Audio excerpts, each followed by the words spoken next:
Hello, everyone. I am Alexander Paris-Callahan.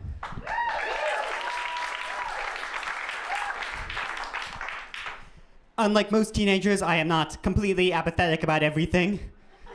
I particularly enjoy academics, and I am sorry. Now, I know this is a cliche topic, and I know you've probably heard enough of this, but I'm here to complain about my parents. My biggest problem, they are just too lenient. One of the worst things my parents try to get me to do is have fun. Just the other day, I was sitting in my room reading when my mom came in and told me I should walk down the street to get a donut. But, Mom, I'm reading a Marxist critique of the theory of evolution. I can't get up now. I'm also particularly sorry when my parents' friends visit and talk about their kids' school.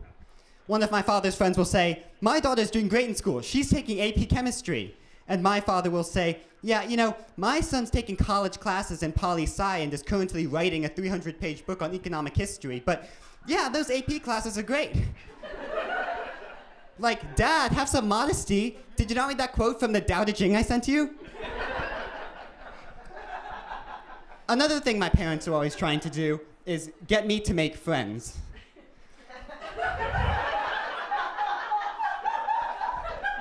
To do this, they have a habit of signing me up for what they think will be beneficial social skills classes, which ultimately are either not beneficial or not social skills classes. Last year, I took small group communications, which my parents thought would be a class about how to make friends in small groups. It's actually about how to dominate corporate board meetings, which tend to be small. How is this going to help me in high school? I'm going to come across the quarterback and his friends pushing around a skinny freshman and say, "Yo, dude, are you using your 4 listening styles?" Now, I'm the one getting shoved into the lockers. Or in business, I'm going to be sitting at the head of the large mahogany boardroom table negotiating the big merger between ExxonMobil and British Petroleum, when the CEO, mad that he doesn't have enough shares, will yell at me, "Mr. CEO, we used the 6 hats of decision making, so we know this is a good idea." 2 summers ago, they signed me up for the Teen Insight Seminar. It was a 3-day-long program to develop greater self-awareness, to promote self-discovery, and to connect authentically with our peers. Because that's how kids make friends these days. One of the things we did was all sit in a room together, about 20 teens, and people yelled out things that they did that they felt bad about. And in most cases, bad feelings were well warranted.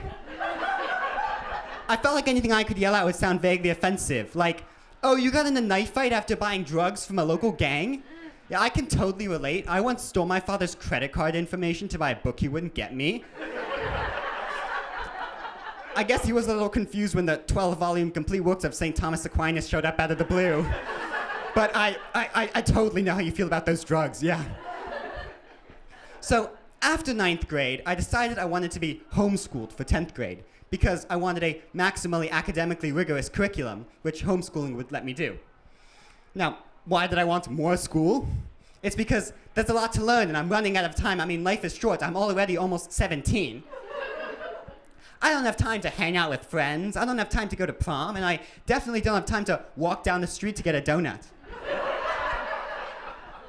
In order to convince my parents to let me homeschool, I wrote a manifesto explaining why I wanted to do it. You know how they say a picture is worth 1,000 words? Well, for me, 20,000 words is worth 1,000 words. So in these 30 pages, I outlined a full philosophical system, explained how homeschooling would work in practice, and tried to show just why the average lifespan of 77 years is too short to waste 9 months in a traditional classroom. My parents suggested some style edits. You know, shorten some sentences, use stronger verbs, definitely cut the bibliography. I took these edits and they let me homeschool. So 1 year later, I had learned a lot, but made no friends. and I lost the few I already had. For 11th grade, my parents decided I had to go back to school. No more piddling around with 3-day seminars, no more business classes. They were sending me to one of the most prestigious and expensive high schools in Los Angeles. Do the math, my father said.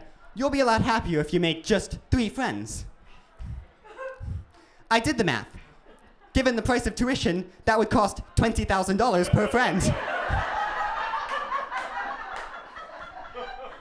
They really want to pay $20,000 for me to get boba with Aiden, Jaden, and Brayden?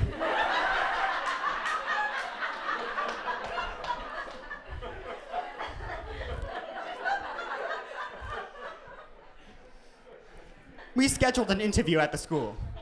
At the interview, I spoke with the dean. The dean told my parents he wasn't convinced I really wanted to go to the school. Don't worry. My parents reassured him I did want to go. We did a shadow day. I told my parents, after going through all the classes, I told my parents that the school was going to be just too slow. I'm in a rush, you know. I directed them to page 25 of the homeschool manifesto. Maximizing academic efficiency. My mom told me to write a letter to the school administration telling them how excited and grateful I would be to attend. But there was a bigger problem with the school. I got kicked out before it started. Now, does anyone here have any ideas? How could you get kicked out of high school? Any experience with this? I don't know, do you, suggestions? No, bugs? Drugs. Oh, drugs, definitely, yeah. All right. Well, let me tell you some other ways you could get kicked out. You know, smoking, fighting, bringing a gun to school, insisting on taking a math class that they think is too hard for you. Actually, the math class was not too hard for me. I wanted to take AP Calculus, but they wouldn't let me because I bombed the math placement test, because I was unprepared, because I had taken pre-calculus a whole year before. So they wanted me to take pre-calculus again. This is remedial math. I took that math so long ago, they're asking me to go back in time? That's like asking Henry Ford to ride a horse and buggy. Or asking Steve Jobs to work off of a mainframe. Or asking college students to read an entire book. I was mad. It specifically says on the school's website that the school is the bridge between now and the future. They are squelching my future. By not putting me in AP Calculus, they are slowing down my entire math trajectory, which will stop me getting into a top college, which will destroy my chances of getting into a top PhD program in, say, epidemiology. Yeah, they are stopping me from becoming an epidemiologist. So when the next pandemic comes, I will not be able to invent the cure that will save 5 million people. That is on them. I might have written a letter to the school making some of these points. And others. I made analogies to some nefarious historical figures. I referenced academic exploitation at Oxford University in the 16th century. I might have overly elaborated, but 20,000 words is worth 1,000 words.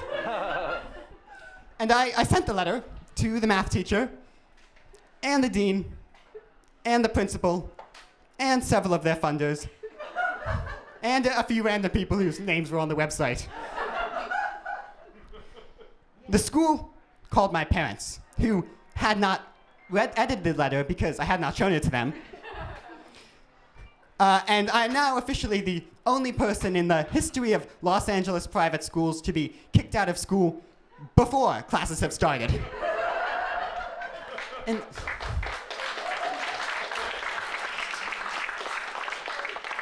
I don't actually want to be an epidemiologist. But now I have something to talk about at the next Insight seminar. So this happened a week before school started, and my parents still refused to let me homeschool because they were now more worried about my social skills. So they sent me to Samo High, the public school down the street. And I am now taking AP Calculus, and I have an A. Well, actually, I've already finished the class, and I'm just waiting for the teacher to catch up. Thank you for coming tonight. I'm Alexander Paris-Callahan.